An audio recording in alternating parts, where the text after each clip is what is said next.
Hello friends, स्वागत है आपका आपके अपने लीगल चैनल सोच पर प्रहार में। मैं हूं एडवोकेट सनी शर्मा और दोस्तों आज की इस वीडियो में मैं आपको माननीय सुप्रीम कोर्ट का एक और जजमेंट बताने वाला हूं जो कि आप सभी के लिए बहुत ही इंपॉर्टेंट हो सकता है, जो कि मैट्रिमोनियल मामलों से जूझ रहे हैं। दोस्तों देखिए, जजमेंट जो होता है वो एक रेफरेंस होता है, यानी कि उस रेफरेंस के बेस पे आप ये समझ पाते हैं कि कोर्ट इस तरह से भी फैसले लेती है और जो भी आपकी गलतफहमी होती है वो दूर हो जाती है कहीं ना कहीं।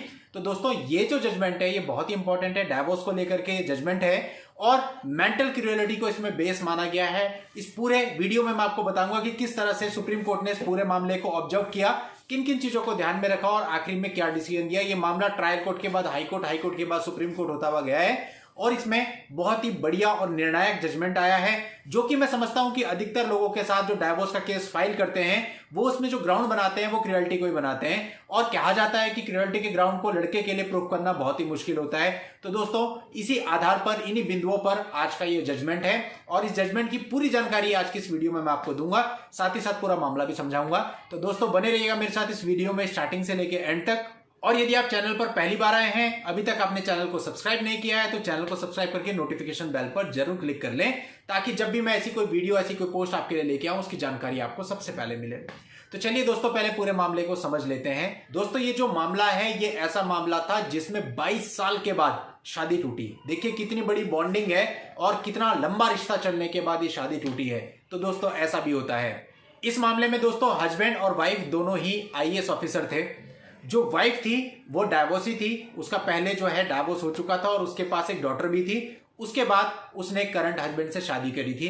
दोस्तों 1984 में दोनों लोगों ने शादी करी, लेकिन शादी के बाद ही उनके बीच में डिफरेंसेज आने लगे। क्योंकि देखिए होता क्या है कि जब मैंने देखा है कि भाई जब दोनों लोग ना हस्बैंड और वाइफ अलग अलग जॉब्स में होते हैं या फिर एक ही जॉब्स में होते हैं तो उनके बीच में बहुत बड़ी ईगो प्रॉब्लम होती है। कभी वो ईगो करियर को लेकर के होती है, कभी सैलरी को लेकर के होती है, कभी स्टेटस को लेकर के होती है, लेकिन होती रहती है। वो लोग रिश्तों से ज्यादा महत्व अपने करियर को देते हैं। अगर कोई अपने करियर में थोड़ा सा भी सेक्रीफाइस करता है तो इस बात के लिए सामने वाली पार्टी को बार बार सुनाता है और इस तरह से सुनाता है जैसे कि वो उस पर एहसान कर रहा हो। तो वहां पर रिलेशन नहीं होता है, प्यार मोहब्बत अफेक्शन सब धीरे धीरे खत्म होता जाता है। तो ऐसा ही कुछ इस मामले में भी था। शादी के कुछ ही दिन के बाद जो वाइफ थी वो कहने लगी कि आप मेरे करियर में इंटरफेयर नहीं करेंगे। इसके कुछ टाइम के बाद उसने खुद से डिसीजन ले लिया और कहा कि वो 2 साल तक किसी भी बच्चे को जन्म नहीं देगी।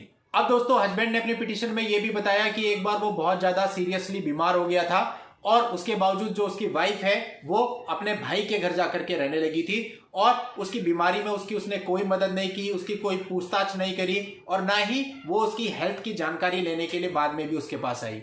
इसके अलावा हस्बैंड ने बताया कि जहां पर वाइफ की पोस्टिंग थी वो जब भी मिलने के लिए उससे उस जगह पर जाता था तो वो उसमें कोई भी रुचि नहीं लेती थी, कोई इंटरेस्ट नहीं दिखाती थी। तो इन सब वजहों से हस्बैंड खुद को तनाव में महसूस करने लगा, उसको मेंटली प्रेशर रहने लगा और वो अपने काम में भी ठीक से ध्यान नहीं दे पाता था। इसके बाद दोस्तों झगड़े और बढ़े, छोटी छोटी बातों पर झगड़े बढ़ते चले गए और वाइफ ने साथ सोने से भी मना कर दिया, यानी कि अपना बेड हस्बैंड से अलग कर लिया। अब दोस्तों इसके बाद जो हस्बैंड था, हस्बैंड ने डाइवोर्स की पिटीशन फाइल करी। अब दोस्तों इसमें कोर्ट ने साफ साफ ये माना कि ये मेंटल क्रूएलिटी है वाइफ की तरफ से हस्बैंड के ऊपर और 16.5 सालों से वो लोग अलग रह रहे हैं। तो अब इस मैरिज को रिपेयर नहीं किया जा सकता, इसको दोबारा से ठीक नहीं किया जा सकता। कोर्ट को ऐसा लगता है कि ये वाइफ के द्वारा हस्बैंड पर मेंटल क्रूएलिटी है और इसी आधार पर ट्रायल कोर्ट ने हस्बैंड को डाइवोर्स की डिक्री ग्रांट कर दी।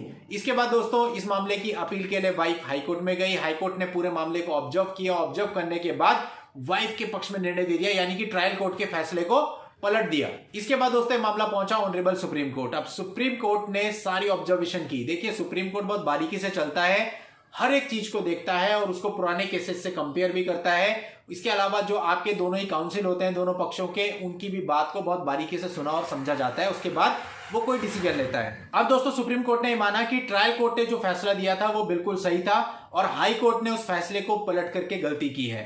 तो ऐसे केस में जो हाई कोर्ट का ऑर्डर था उसको ऑनरेबल सुप्रीम कोर्ट ने सेट असाइड कर दिया और जो ट्रायल कोर्ट का ऑर्डर था उसी को रिस्टोर कर दिया, यानी कि जो फैसला था, डाइवोर्स की डिक्री थी, वो हस्बैंड के पक्ष में ही ग्रांट कर दी।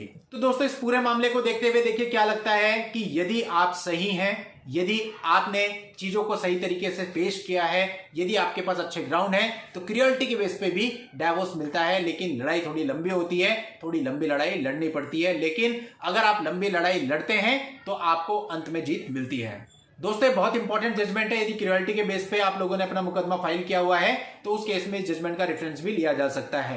और मैं आपको बता दूं, आप अपने केस में एक से ज्यादा जजमेंट्स का भी रेफरेंस ले सकते हो। यानी कि क्रियोलिटी के जजमेंट का यदि आप रेफरेंस ले रहे हो और कोई और जजमेंट सेम टाइम पर क्रियोलिटी पर आता है तो उस क्रियोलिटी के जजमेंट का रेफरेंस भी लिया जा सकता है। यानी आप एक ही केस में 2, 3 या उससे भी ज्यादा यदि आपके पास जजमेंट्स हैं तो आप उन सभी का रेफरेंस उस केस में ले सकते हो। बस उसके तथ्य आपके केस के तथ्यों के बराबर इक्वल होने चाहिए। दोस्तों आपके रेफरेंस के लिए जजमेंट का लिंक मैं इस वीडियो के नीचे डिस्क्रिप्शन में दे रहा हूं, वहां जाकर के आप इस जजमेंट को पढ़ सकते हैं, कॉपी और डाउनलोड भी कर सकते हैं। और यदि अपनी किसी भी पर्सनल समस्या के लिए आप मुझसे बात करना चाहें तो उसके लिए इस वीडियो के नीचे डिस्क्रिप्शन में मेरा व्हाट्सएप नंबर दिया हुआ है। उस व्हाट्सएप नंबर पर व्हाट्सएप मैसेज के द्वारा अपनी अपॉइंटमेंट बुक करके आप मुझसे बात भी कर सकते हैं और मिल भी सकते हैं। नेक्स्ट वीडियो में नई लीगल जानकारी के साथ मैं आपसे फिर मिलता हूं। तब तक के लिए good bye and thank you for watching. Take care.